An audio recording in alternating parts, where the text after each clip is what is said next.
Happy Navratri आप सभी को। नवरात्रि में हम बात कर रहे हैं रामलीला की।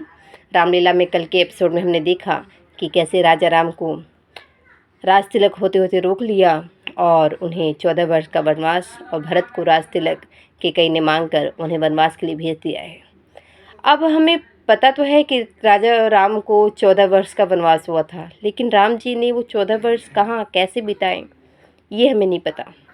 सो आज की वीडियो में हम वही देखेंगे कि राजा राम ने वनवास के जो दिन थे वो कहाँ कहाँ किन किन स्थानों पे बिताए थे, उसके बारे में थोड़ा इस वीडियो में हम जानेंगे। सो हमारे जो राम जी थे उन्होंने भारत के उत्तरी तट से दक्षिण तट की पूरा जो सफ़र था उसको तय किया था, जिसमें सबसे पहला आता है तमसा नदी। जब वो अयोध्या से निकले और अयोध्या वासियों के साथ, क्योंकि अयोध्या वासी उनको छोड़ नहीं रहे थे, उनके लिए वो राजा थे, राज तिलक हुआ या ना हुआ हो वो उन्हें राजा मानते थे कि हमारे तो राजा राम हैं। ये मानकर उनकी छत्र छाया में रहने के लिए वो उनके पीछे पीछे जाने लगे। तब राम जी ने अपना पहला पड़ाव तमसा नदी के तट पर लगाया, जो कि कौशल नगरी में ही था, यानी अयोध्या के आसपास।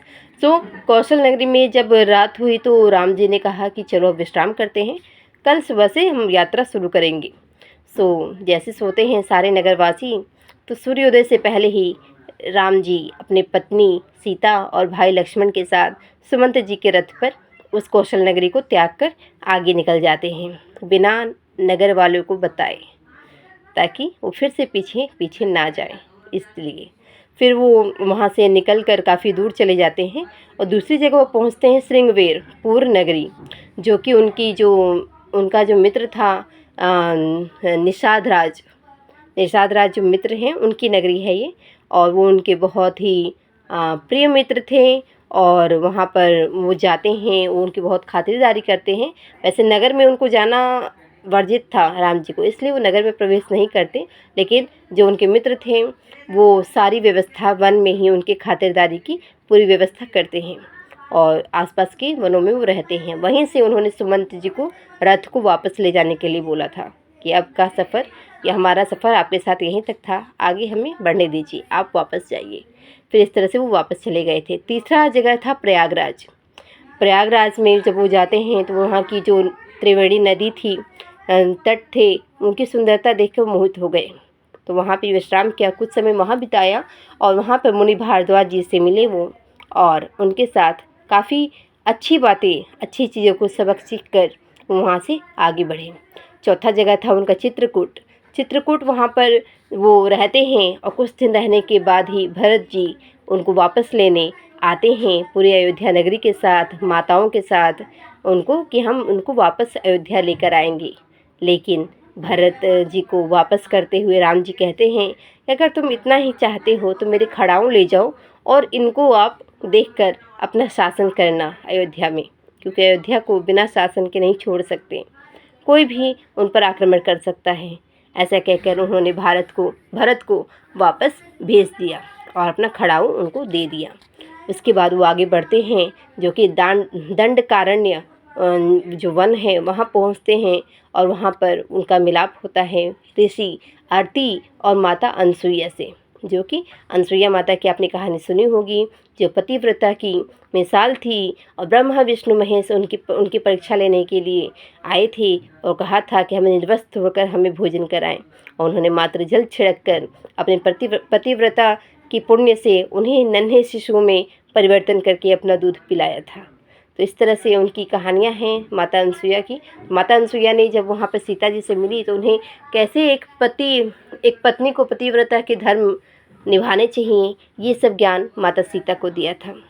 और उन्हें ऐसे दिव्य वस्त्र भेंट किए थे जो कभी मैले नहीं होते थे, कभी फटते नहीं थे, और उसी वस्त्र को धारण कर माता सीता पूरे 14 वर्ष बिताती हैं जंगलों के, वनों के। तो इस तरह से, और वहीं पर वो 10 से 12 साल अपना व्यतीत कर देते हैं उसी दंडकारण्य वन में। और छठी जगह जो कि आता है पंचवटी ऐसी जगह है जहाँ पर बहुत बड़े बड़े कांड होते हैं इन लोगों के साथ। सबसे पहले शूर्पणखा आती है। शूर्पणखा राम और लक्ष्मण को देखकर मोहित हो जाती है, अपना शादी का प्रस्ताव रखती है और मना करने पर वो सीता पर क्रोध करती है कि इस स्त्री की वजह से दोनों भाई मुझे नकार रहे हैं।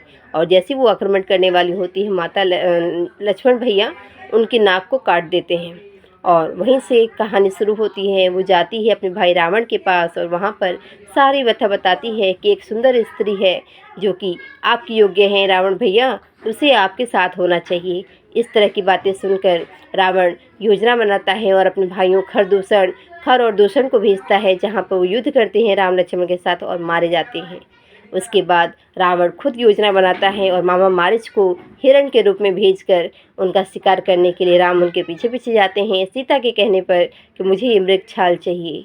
इस तरह से राम पीछे जाते हैं तो मामा मारीच का छल ये होता है कि वो घायल होते ही राम की आवाज़ में चिल्लाते हैं, भैया लक्ष्मण, भैया लक्ष्मण। इस तरह की विलाप को सुनकर माता सीता लक्ष्मण जी को वहाँ भेजती हैं। लक्ष्मण जी लक्ष्मण रेखा खींचकर उनको रेखा के अंदर रहने का आदेश देकर वहाँ से चले जाते हैं राम की रक्षा के लिए। लेकिन रावण अपना साधु के भेष कपट से सीता को वहाँ से हरण करके लेके चला जाता है। फिर जब वो चला जाता है तब उनको मार्ग में मिलते हैं जटायु, पक्षीराज जटायु, जो कि अपना धर्म निभाते हुए एक स्त्री की रक्षा करते हुए अपने प्राणों को त्याग देते हैं और उनका अंतिम संस्कार राम और लक्ष्मण करते हैं। राम लक्ष्मण सीता की खोज में करते करते वो पहुंचते हैं निशिकंधा में। वहाँ पर उनका मिलाप होता है सुग्रीव और हनुमान जी से। जैसा कि हम जानते हैं कि सुग्रीव को भी सहायता की ज़रूरत होती है, क्योंकि उनका बाली जो उनका बड़ा भाई था वो बहुत ही ज़्यादा बलवान था और दुष्टी प्रभाव का था और उसने उनकी स्त्री, सुग्रीव की स्त्री और राज्य को हड़प लिया था। तो मदद के बदले मदद राम जी ने कहा कि मैं आपकी मदद करूंगा, आप मेरी मदद करना। इस तरह से मित्रता होती है और राम जी अपने वचन को पूरा करते हैं, बाली का वध करते हैं, जो कि बहुत ही मुश्किल होता है क्योंकि दोनों ही एक शकल के होते हैं। दोनों का जो शकल होता है वो सेम होता है, पहचान पाना मुश्किल होता है कि इसमें से बाली कौन है, सुग्रीव कौन है। कुछ निशानियों के द्वारा राम जी उस पर तीर चला देते हैं और इस तरह बाली का वध हो जाता है। सुग्रीव को अपना राज्यपाठ मिल जाता है और उसके बदले वो अपनी वानर सेना राम जी को सहायता के लिए भेजते हैं, जिसमें हनुमान जी प्रमुख होते हैं।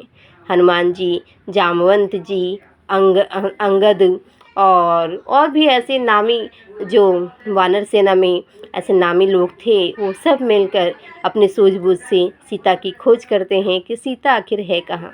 इस तरह से खोजते खोजते देखते हैं अगले एपिसोड में क्या सीता मिलती है, और मिलती है तो कहाँ मिलती है और किसको सबसे सर्वप्रथम मिलती है। जय श्री राम।